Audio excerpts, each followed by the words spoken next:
You may have been asking yourself, who is that masked man? It is I, Bernard Norcott Mahaney. I have a cold, which is why I'm wearing the mask. Ordinarily, I'm quite generous with my time and other things, but this cold is mine and I'm keeping it so I can wallow in my sickbed alone. Thank you all for coming. It's great to see so many people here. This is going to be a special service because it's a new member service. Think of this place as an oasis. You come here on your journey to take a rest, to take nourishment, to get yourself psyched for the next part of your journey. To do that, try to leave your troubles and everything else to the side to the extent you can, and soak up this moment together. Welcome to Shawnee Mission Unitarian Universalist Church. Whoever you are, whomever you love, wherever you are in your life's journey, you are welcome here. Visitors, we're especially glad to see you among us. If you want more information about this church or about Unitarian Universalism, what it means to be part of a fellowship of faith without a dogmatic test, check in at the Knowledge Bar out in the lobby, or join us for coffee where we will tell you all we know. Well, not all of it, we've limited time. So, without further ado, let us all get up and move about the room and say hello to one another. I will keep it a safe distance.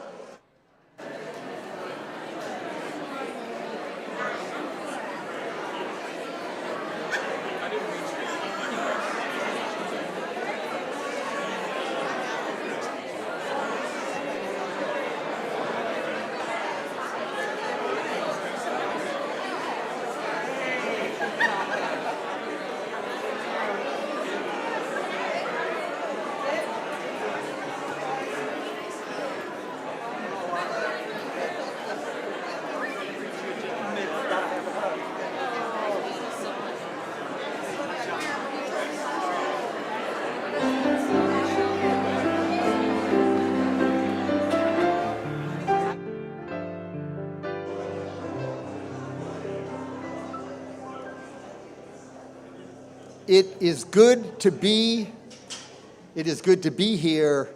It is good to be here together. Reverend Rose has some announcements.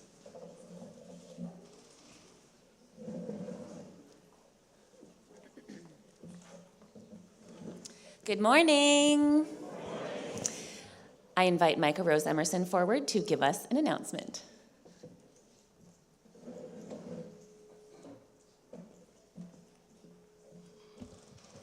Good morning, y'all. So today, we would love for you to join us in celebrating Women's History Month with a special installation created by the Women in FEMS. It's located in the West Education Wing, room 26, and this display honors the trailblazers who came before us. So stop by after service on Sundays throughout March to browse the history. Enjoy some delicious brownies and cookies. Y'all do not sound excited enough for me. I'm like, brownies and cookies? Yeah! Okay, there it is. And connect with our shared legacy. So the installation opens today for Women in FEMS during the community circle at 12, okay? So, how often do you get the space to understand the architecture of your own heart? So starting today, we're launching the Architecture of Meaning. It's a powerhouse intensive led by Karen Burgee, Courtney Carlson, Nayalisa Cuevas, and Phil Hannon. I'm just giving snaps, that's it. You don't have to join me, I love them. This is the deep work, finally putting words to your own silent theology. This is your sign to jump in. Seats are filling up and we want you in that room. It's $20 and scholarships are ready to go, no questions asked, so don't wait. Register right now on Realm or stop by the office. Now, the Social Justice Committee has an announcement.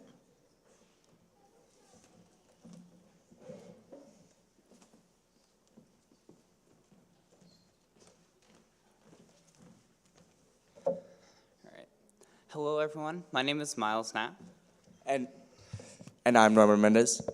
and we are the co-chairs of the Social Justice Committee. Our goal is to help raise awareness about social justice issues and the groups doing this work, and to share info about to more people about what's going on in our community. We also talk about real ways that you can support these organizations, both individually and together as a group. We meet the second Sunday of every month after the sermon from 11:45 a.m. to 1 p.m.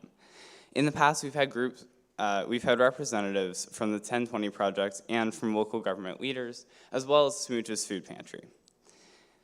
We are starting a signal group to help coordinate ideas and meetups for upcoming protests. So please join us at our next meeting on March 8th to learn more about the signal group and get help joining it if you need it, and to also go over some upcoming events.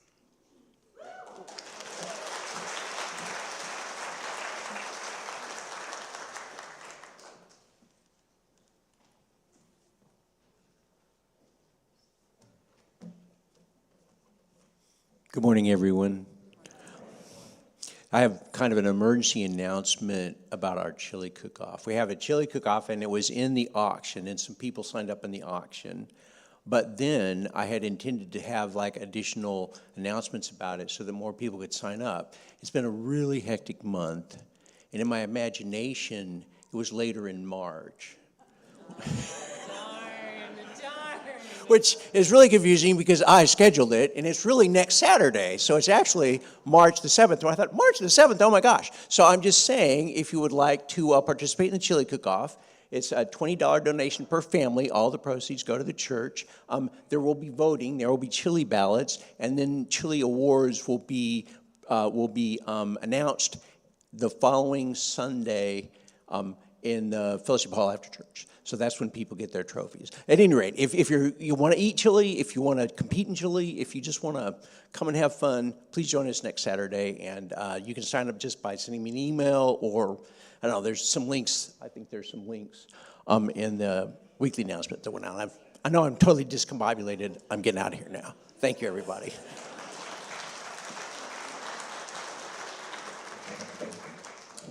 Our last announcement is that today is the candy mix-up. This means that you will be passed a plate of candy, and you are to take the candy of your choice, and then when you go into Fellowship Hall, find the sign that has the candy on it, and then you sit with the strangers who love the same candy as you do. I would now like to invite Jim forward to give the stewardship testimony.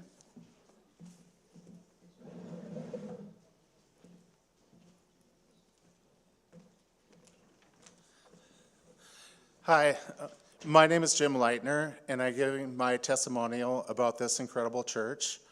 A few years ago, my wife Ellen asked me how I'd feel about following our daughter Zoe. We knew she wanted to have children. I knew I didn't want to be the weird old person our grandchildren saw once or twice a year.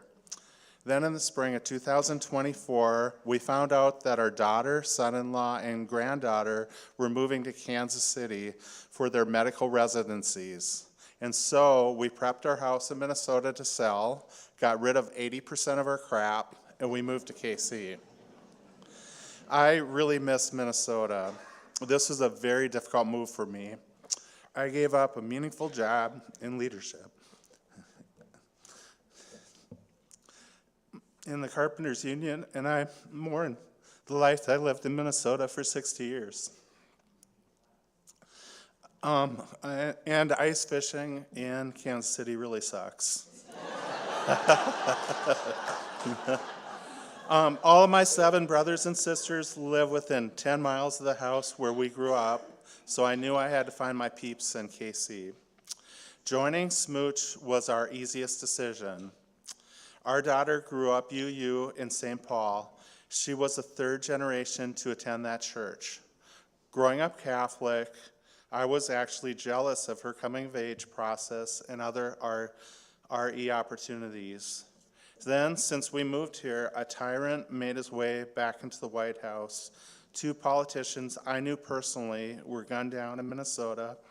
One, John Hoffman, along with his wife, lived The other, Melissa Hortman, died along with her husband and beloved dog. We have witnessed through friends and media killing, kidnappings, and terror on the cities we love by our federal government. And it's been horrible to be here and not to help the way we could have in Minnesota. Being able to support Minnesota the way we could have if we were there, showing up, buying groceries, giving rides, generally supporting brown and black neighbors. SMUUCh has brought us solace. Rev Rose does a wonderful job comforting her flock, including me, through this crisis in our country. SMUUCh is an island of calm in the storm. More than comfort, this church challenges me to be better, to really understand, to empathize, and to come hear what I need to hear, which may not always be what I want to hear. I said earlier that SMUUCh membership was an easy decision. We had visited SMUUCh before we were coming to KC. We surprised Rose one Sunday a few years ago. And the church was the first thing we scoped out in KC. It influenced where we decided to make our home. But I first met Rev Rose when I student taught high school honors biology. You see, we also knew Rev Rose as a member of the Minnesota UU Church and as staff at UU Church Camp on Star Island in northern Minnesota. Even then, we were privileged to have a window into the wonderful minister Rose would become. As I ease toward retirement, I know I will need to continue to find meaning and purpose in my life. This church is such a blessing in the opportunities it presents to give and receive service. I'm continuously amazed by UURE, the shelter for the unhoused, food for the hungry, green guitar, and support for organizations like Boots on the Ground, and the music is phenomenal. I have been impressed and moved by so many of Daniel's compositions, including the monthly Peace and Gratitude. One memorable quote from a favorite shiro of mine, and a Unitarian herself, Louisa May Alcott. I am not afraid of storms, for I am learning how to sail my ship. So please look into your heart, your ability, your passion, and finances, then give generously to SMUUCh so all the good work can continue and grow. In closing, a quote from the best movie ever made, Jojo Rabbit. As Jojo is preparing himself to start his day, he says, Jojo Betzler, 10 and a half years old, today just do what you can. Thank you.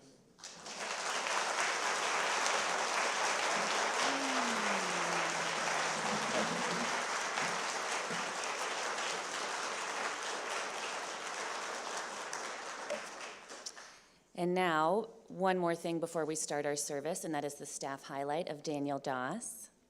Today I sing the praises of he who helps us sing our praises. You have undoubtedly had gratitude in your own heart for the music that Daniel brings to our worship services, and you've probably noticed how, despite his polite exterior, he has a wicked sense of humor. You've most likely found it very easy to get involved with the music program because it's being run so well. These are things I've noticed about Daniel too, but I'll tell you what I admire most about Daniel and what I respect most about Daniel is that I know full well that every single person with whom he interacts in this church is treated with the utmost care, thoughtfulness, and respect. I know that every musician in the choir is greeted with affection and care in every meeting. I know that the guest musicians we have leave here feeling respected and supported. This, to me, speaks to his character so deeply, and I think we're very, very lucky to have someone who's not just talented and organized and skilled, but also someone who is so thoughtful about our relationships in our sacred space. Daniel, you lift us up.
Poet Rainier Maria Rilke said, "To praise is the whole thing.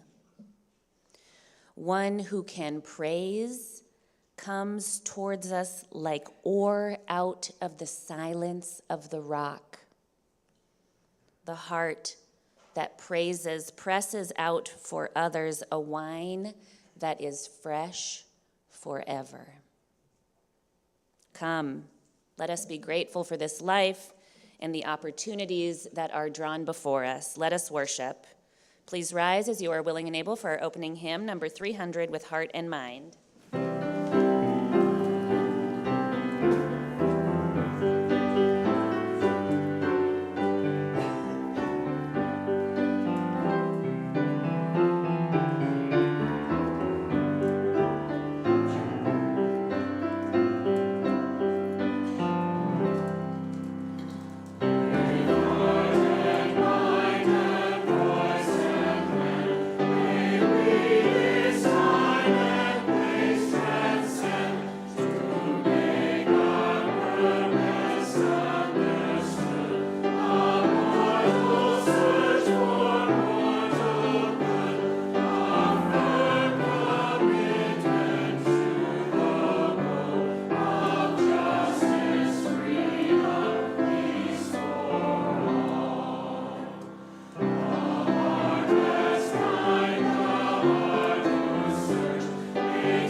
As Hannah comes forward to light our chalice, let us affirm that love is the doctrine of this church, the quest for truth is its sacrament, and service is its prayer. To dwell together in peace, to seek knowledge in freedom, to serve humanity in fellowship, to the end that all souls shall grow into harmony with the divine. Thus do we covenant with one another.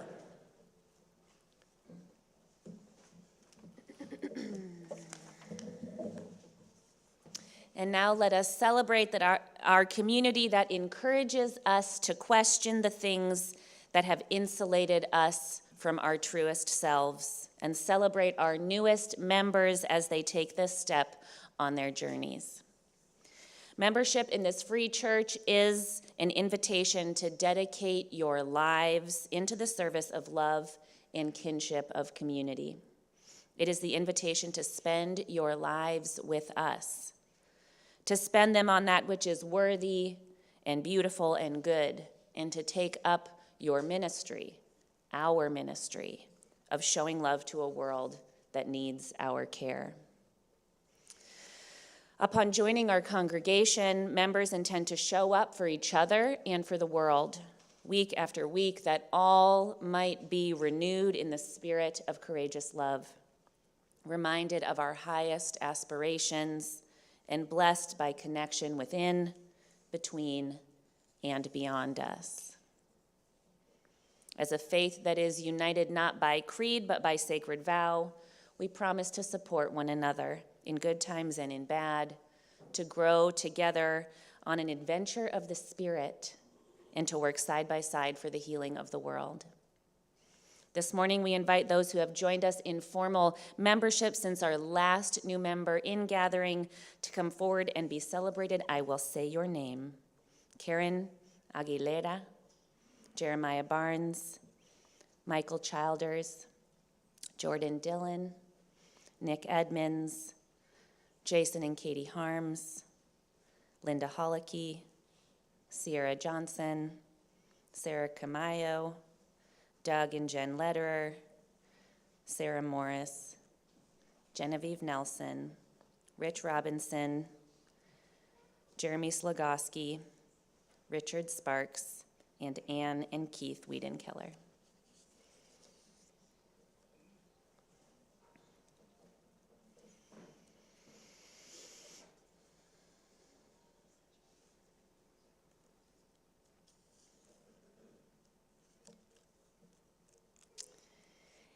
And now, would the congregation please rise and read with me? We, the members of Shawnee Mission UU Church, welcome you into the membership of this community of faith. We are grateful for your commitment to our life together. We renew our promise to each other to seek truth in love, to respond to the calling of justice, and to be strengthened by our life together.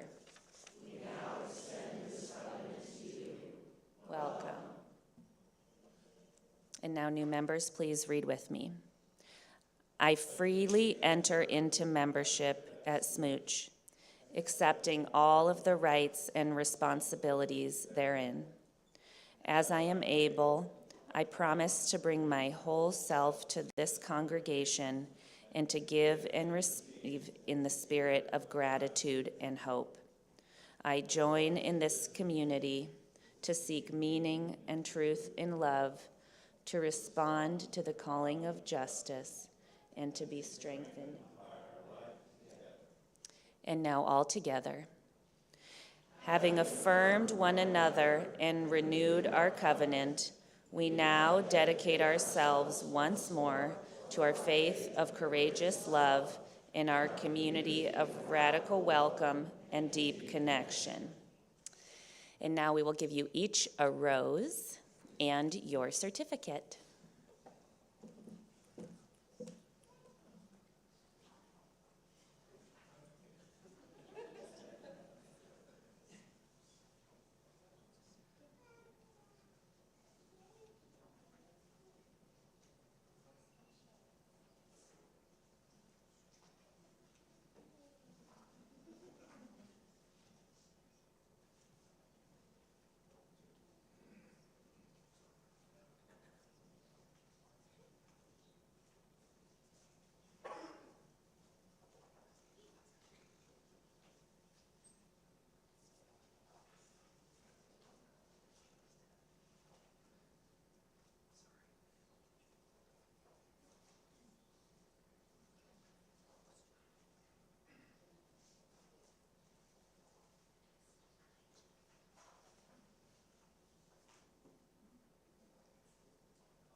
And now let us sing.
You may be seated.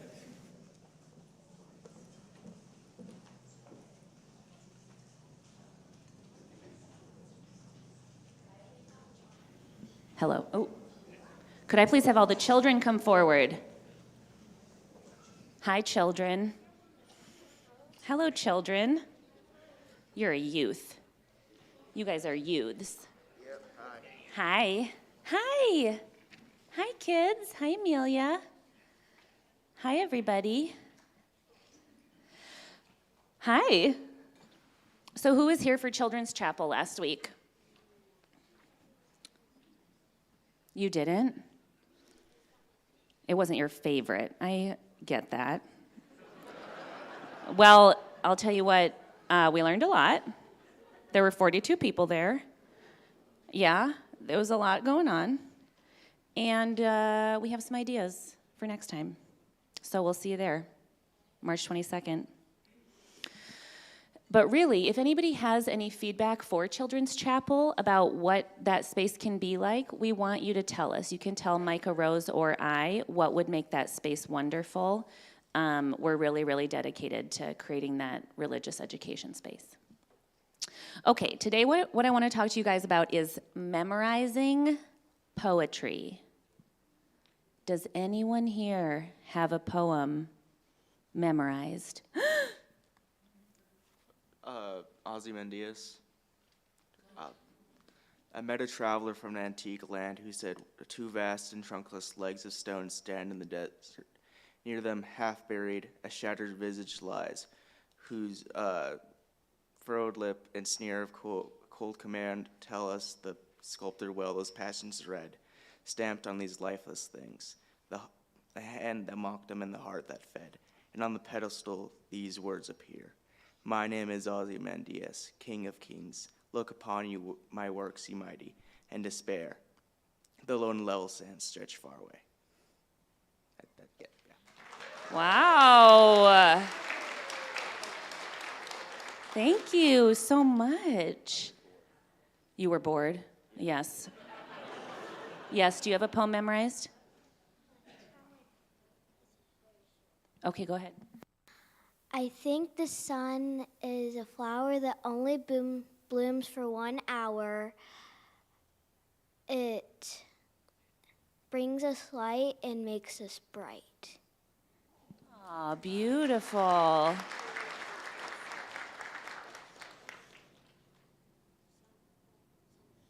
It's called From Summer in One Day. Does anybody else have a poem that they'd like to share? Well, I have a poem that I'm going to say that I know you all have memorized. You guys say the last word when I say the first part, okay? Humpty Dumpty sat on a... Humpty Dumpty. All the kings and all the kings couldn't put... Yep, good job. You know why you know that poem? Because it's been said to you thousands of times in your life.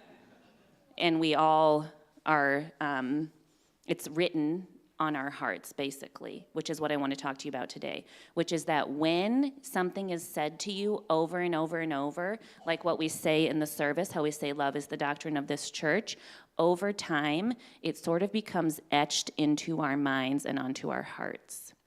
And I want to introduce something to you guys today. It's called Lectio Divina. Has anyone ever done this?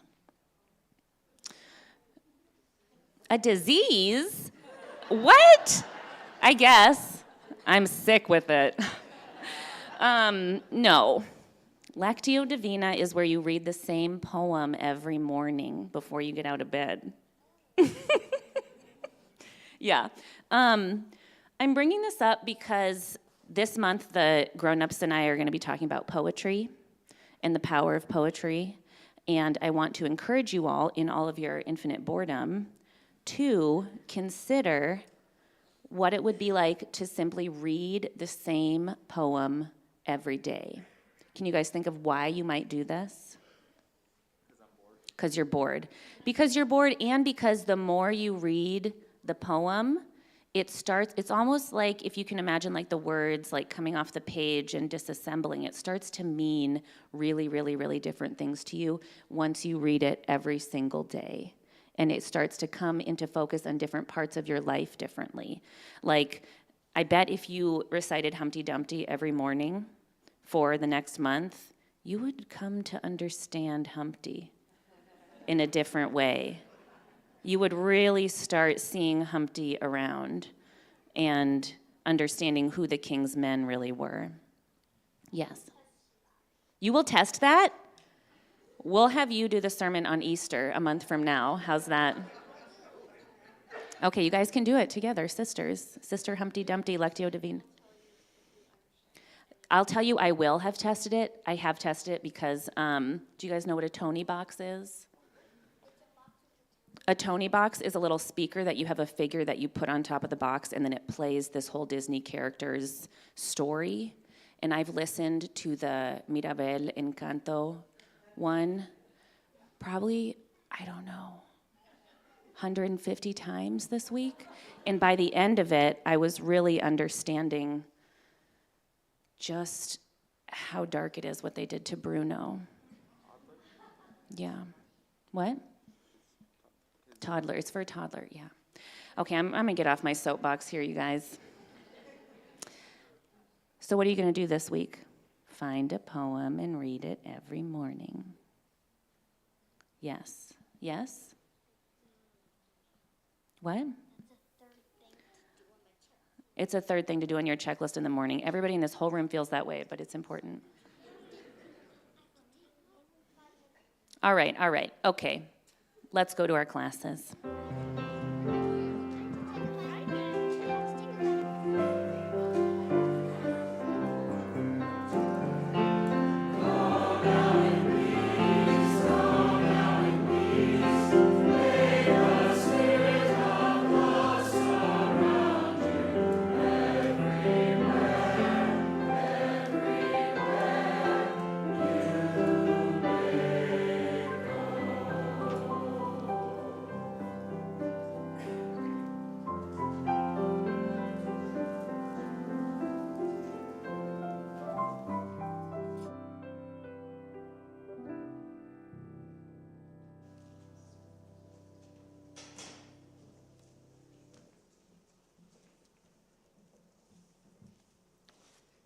Each month, we as a community take time to reflect on a theme.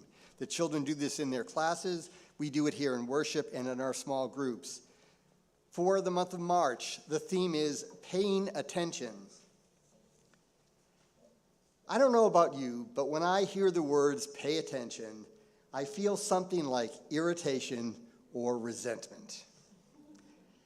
It's likely the word pay, and especially that it's used as an imperative, that's mainly to blame.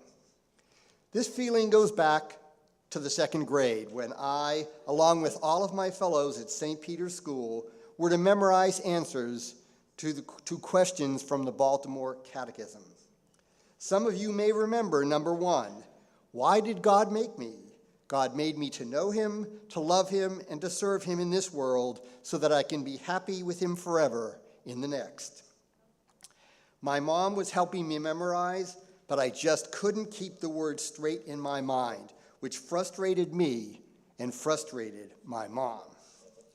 She would repeat, just pay attention and you'll get it. Telling me this didn't help.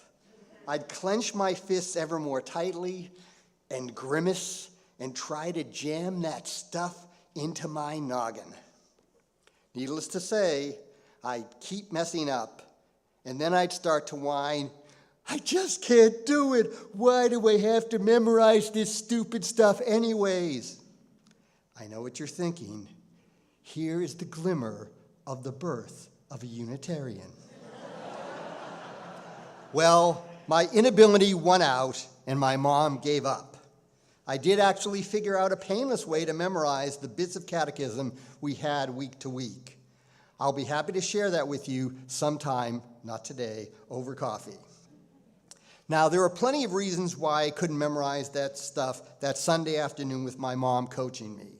Chief among them, though, was my tensing up, as if for an ordeal. All that tensing got in my way, and then my frustration, when all my tensing brought no fruit, only made things worse. As an adult, if someone asked me why I was a Catholic, or why people might ask me now, for the past 35 years, why I am Unitarian, I would likely say I live for revelation. And revelation for me might best be understood as the color purple in a passage from Alice Walker's novel, The Color Purple. I don't subscribe to Walker's premise that it is God who is always trying to surprise and please us, but I do accept that there are moments of transcendence we feel, when whatever the world is sending out comes in loud and clear. That, for me, is revelation. Whether we catch that message or not depends on whether we are receptive in the moment. If we are distracted or all tensed up with anxiety or worries, we cannot catch the magic of birdsong, the beauty of a sunrise or sunset, the wonder of song and of humor. Only when we are receptive does the message get through. A connection is made. In other words, my focus now is less on paying attention and being aware that there are all sorts of messages being sent us, and that it's a matter of something catching my attention and my being open to being caught. For me, that's when the magic happens. One of the saddest lines I know in all of poetry is this: I've heard the mermaids singing, each to each. I do not think they will sing to me. Let's consider this. J. Alfred Prufrock has heard mermaids singing. At some level, that wonder and that message got through. They caught his attention. But some hang-up, he's not worthy, or he's afraid, or he cannot believe what he's hearing. After all, it is mermaids. Kept him from getting that message or deriving any benefit from it. I hear birdsong a lot, and I know the birds are not singing to me. Most often, I hear crow song when I arrive at work each morn. I don't work in a farm, by the way. I don't always notice it, though it's tough to miss. When I do hear it, I revel in it, and I chat with the crows, and it lifts my spirit. They catch my attention. I give them a bit more of my attention. We have a moment, the crows and I. That's enough. And no payment required.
We come to this place to see and be seen, to teach and be taught, to hear and be heard. I invite you to reach over and nudge the person sitting next to you, reminding them and yourselves that we are gathered here in peace and in authenticity and in intention. We also come to this place to share our joys and sorrows. If you have a rare joy or a profound sorrow, I invite you to come forward and share briefly in 2 to 3 sentences and light a candle.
Let us take a moment to come more fully into this place, putting your feet flat on the floor, taking a deep breath,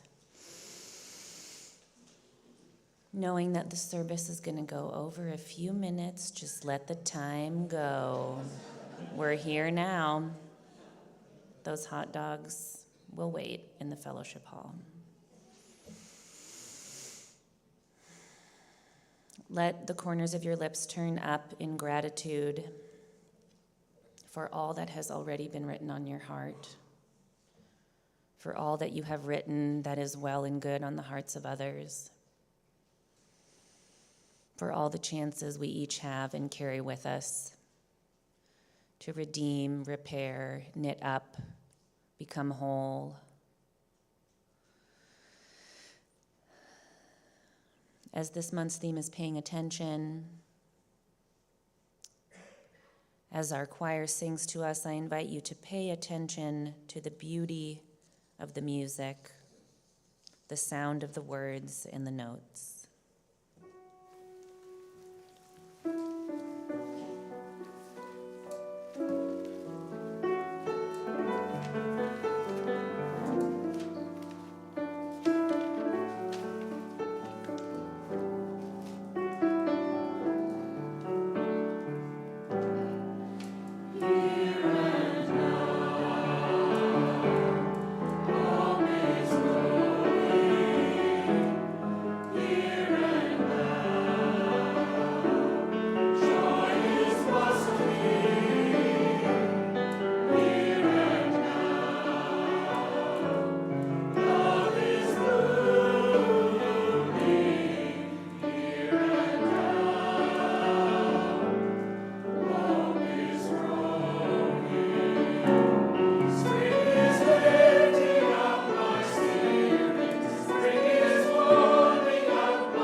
May it be so, and amen.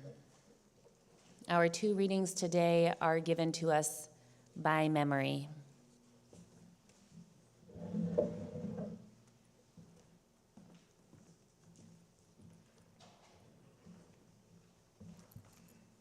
I have to say, someone printed out the text. I have to say I was impressed at the production of Ozymandias because my reading also, or performance, will also be by a British romantic. So British Romanticism, yep, shout out. I think it would be cheerio.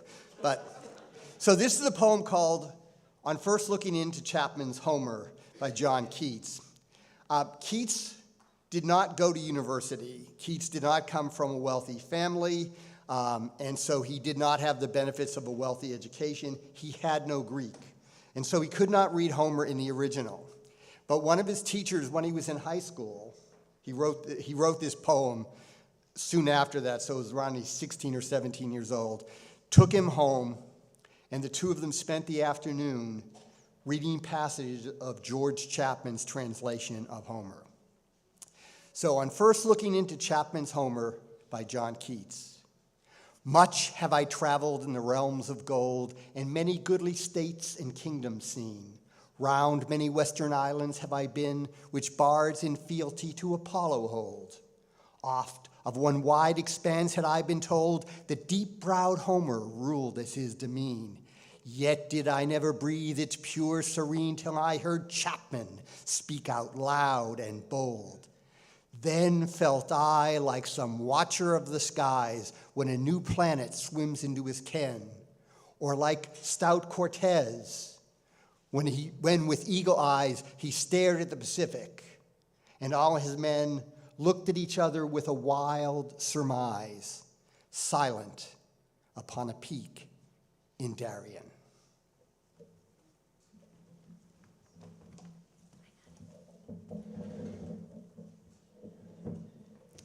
And now I invite Reverend Kathy Riegelman to come forward.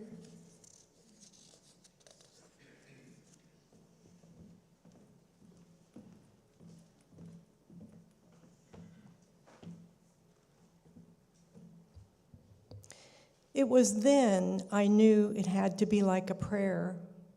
We can't ask for what we know we want. We have to ask to be led. Someplace we never dreamed of going, a place we don't want to be. We'll find ourselves there one morning, opened like leaves, and it will be all right. This poem, Answered Prayers by Kathleen Norris, helped me through my last year of seminary and my early days of learning to be a hospital chaplain. The excerpt that I've shared with you has become one of my life scriptures. These lines brought me hope and reassurance and the reminder that I was not in control when I found myself in those places that I never dreamed I would be, especially those places of suffering and uncertainty that are so much a part of hospital ministry. And so, since it's short, and you know a little bit more about why it's important to me now, hear these words again. It was then I knew it had to be like a prayer. We can't ask for what we know we want. We have to ask to be led. Someplace we never dreamed of going, a place we don't want to be.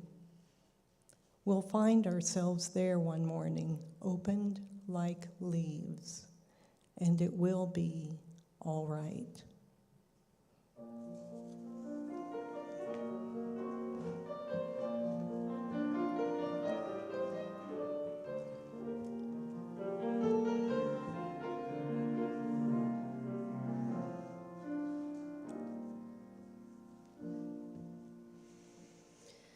Did you know that in Judaism, to do something 3 times is the equivalent of a vow? For our actions do speak louder than our words, and our habits of heart and mind that we practice, in the end, will be what has written the poetry of our lives. For it is how we live and how we inhabit our lives that determines the richness of our rhythms. For always at our fingertips is a deep devotional practice. And we decide whether or not we live lives in praise of life, squeezing ore from the rock, or whether we live our lives in contempt and scarcity.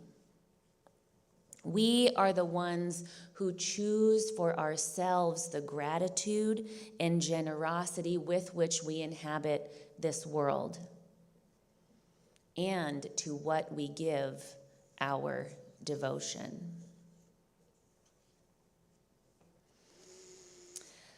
Last fall, my dear friend and colleague and congregant, Reverend Kathleen Riegelman, and I decided to explore poetry together. We took up an old curriculum put out by the First Unitarian Church of Dallas called Living by Heart. And it is based in the devotional practices of a man named Harry Schofield. It's based in his devotional practices. Now, the word devotion shares a word root with the word for vow, devotional. For what we devote ourselves to is what we vow our loyalty to and what we are saying we are going to be present with and to in this world. I remember thinking how beautiful it was that this man, Harry Schofield, devoted himself to his poetry memorization practice. He called them his beloved poets that he recited and memorized, whose words over the course of his lifetime became written on his heart. The meaning over time deepened because he did so much Lectio Divina, and they came back to him at different phases of life, speaking words of wisdom to him as he wizened and aged, and finally came to be an elderly man.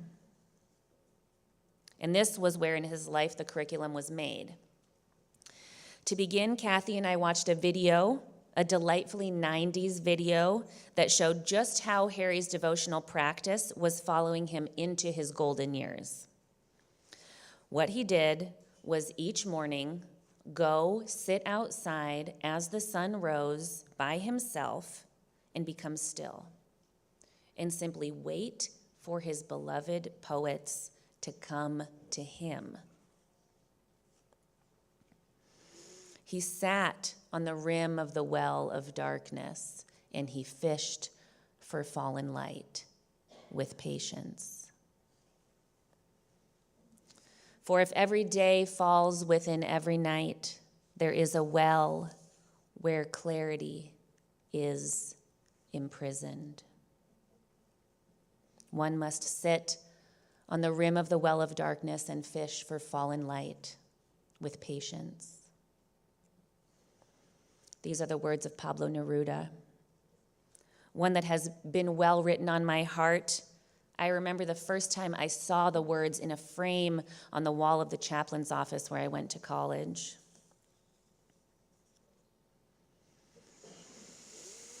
I've been sitting with this devotional practice, the feeling that I might vow to approach life this way, sitting with patience on the rim of the well of darkness and fishing for light that has fallen with patience.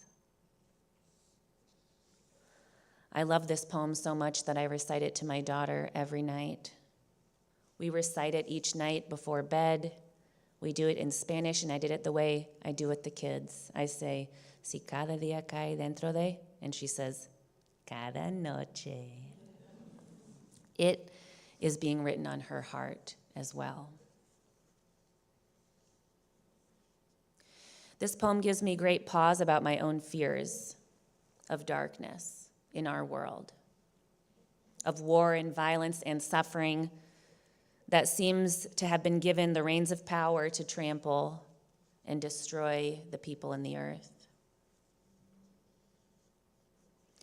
And yet there in those moments when I am sitting on the rim of the well of darkness where clarity is imprisoned,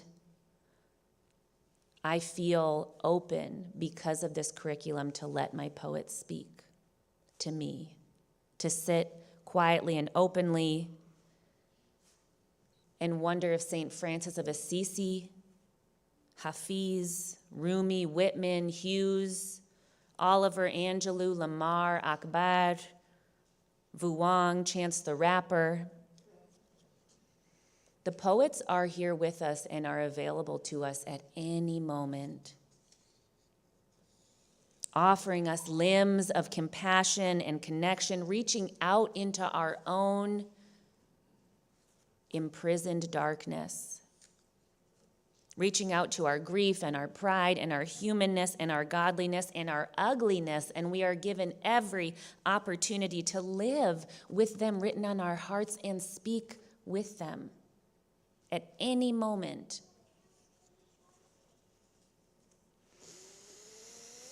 So I have a challenge for us this month of March to get us ready for April, which is National Poetry Month.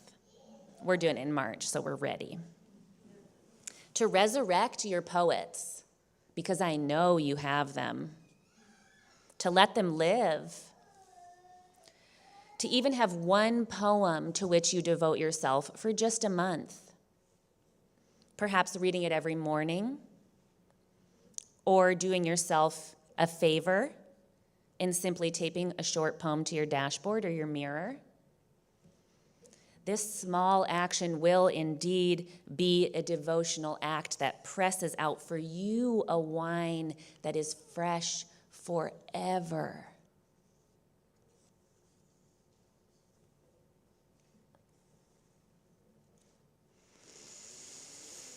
In closing, I'd like to read you one final poem that was brought to me by Kathy during our poetry time. It's by Walt Whitman.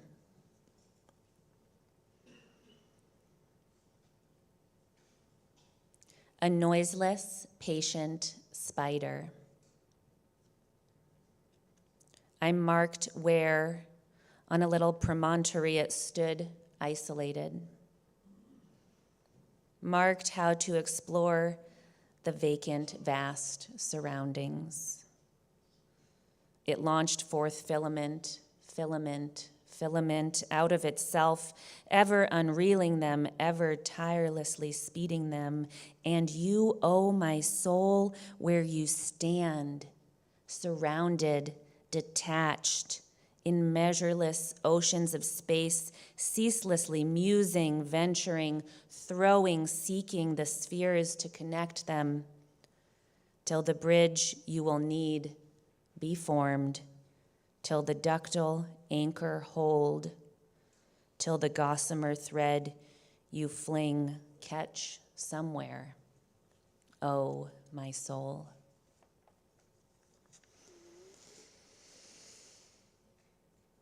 Let us sit for 30 seconds of silence.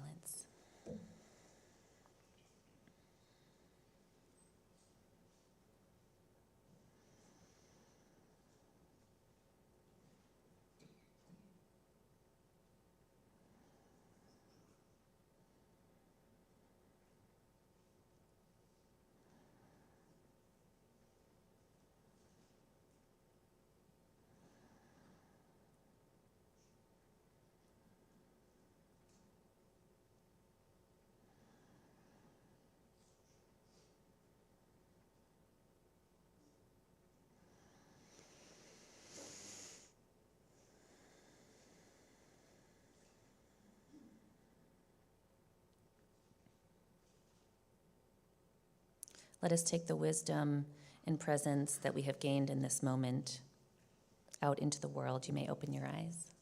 Oh, wait.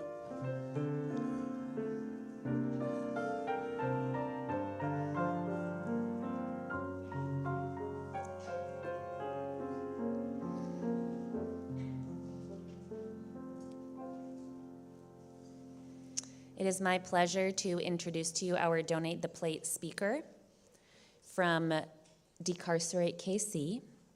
Her name is Amaya Cook. Please come forward. And just because I'm proud of her, I'll let you know that she is a graduate of Harvard Divinity School. We're so grateful for a chance to learn about Decarcerate KC. It lives into our Unitarian Universalist values of anti-racism and economic justice, as well as systemic injustices. So thank you, Amaya. We look forward to hearing from you. Hello, good morning. believe there are slides coming up, so I will wait. But as Reverend Rose mentioned, my name is Amaya Cook. I am the Executive Director of Decarcerate KC. I have also graduated from Harvard Divinity School with the Master of Theological Studies. And for all of you wondering, how does that connect to what you're doing? In our understanding of ministry, the bare bones translation is about being on the ground and being on your feet with people. And in ancient times, the ministers, or which is the word in which it comes from, the enslaved peoples of ancient Greece, they would carry dust on their feet.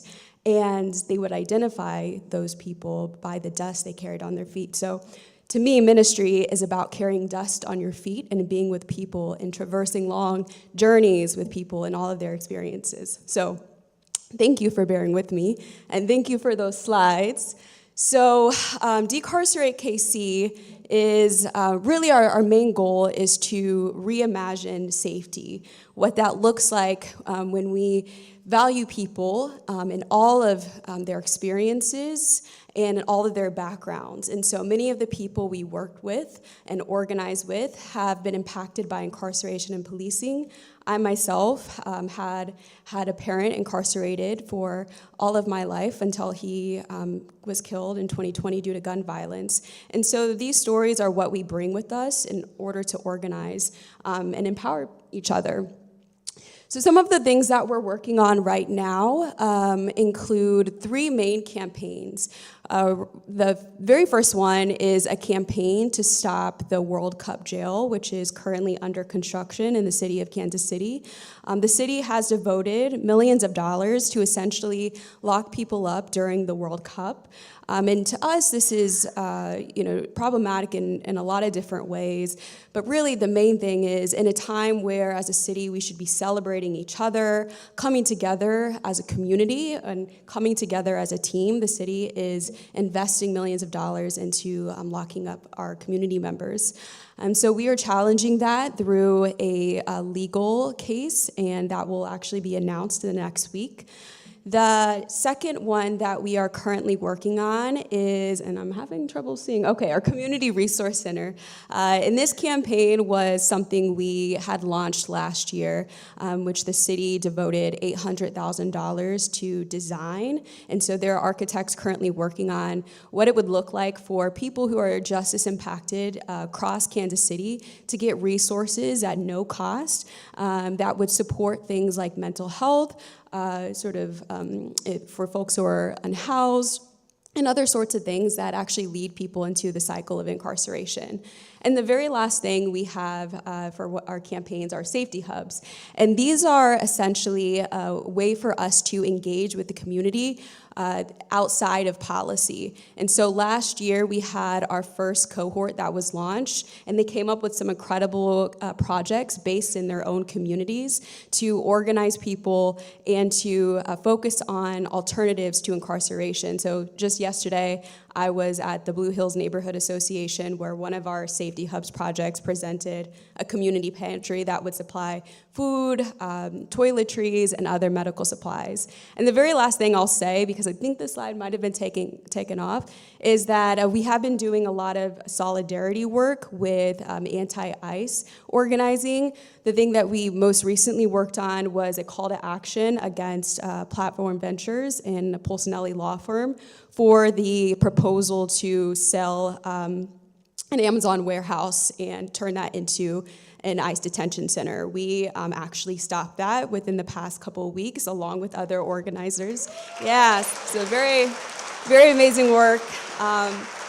And we're currently working on a solidarity campaign with organizers in Leavenworth. So there's actions coming up. So I would encourage you to follow us on social media, get involved, and obviously, support us in any way, whether that be financial, volunteer hours, or just staying up to date and sharing our news. So thank you so much for your time again, and I'll let y'all get to the hot dogs.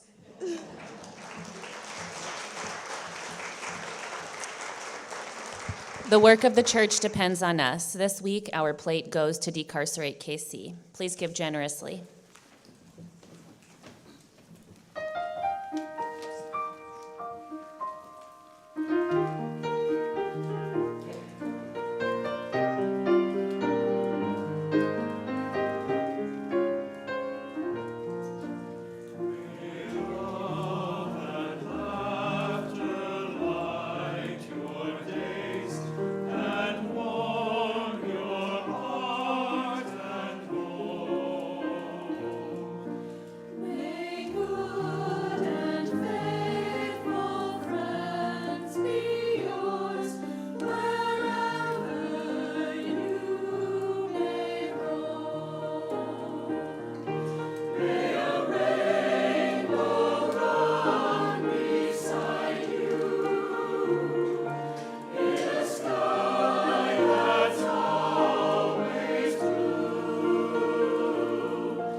Not to get ahead of ourselves, but some candy is still being passed amongst you, so be sure to get some.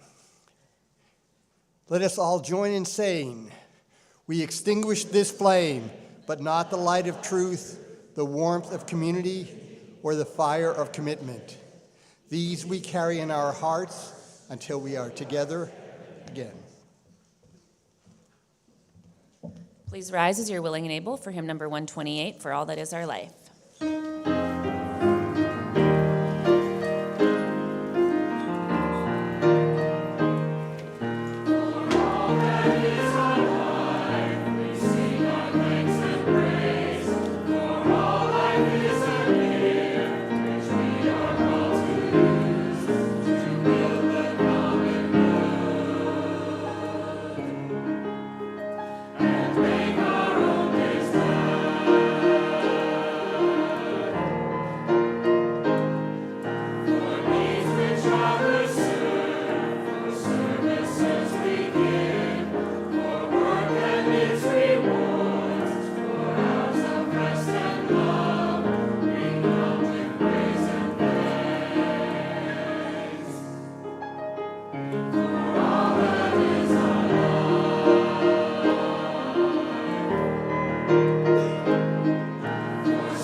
This week, I invite you to let those poets speak. Today, set your mind to a lyric, a line, or a poem that has already written itself on your heart and get it out.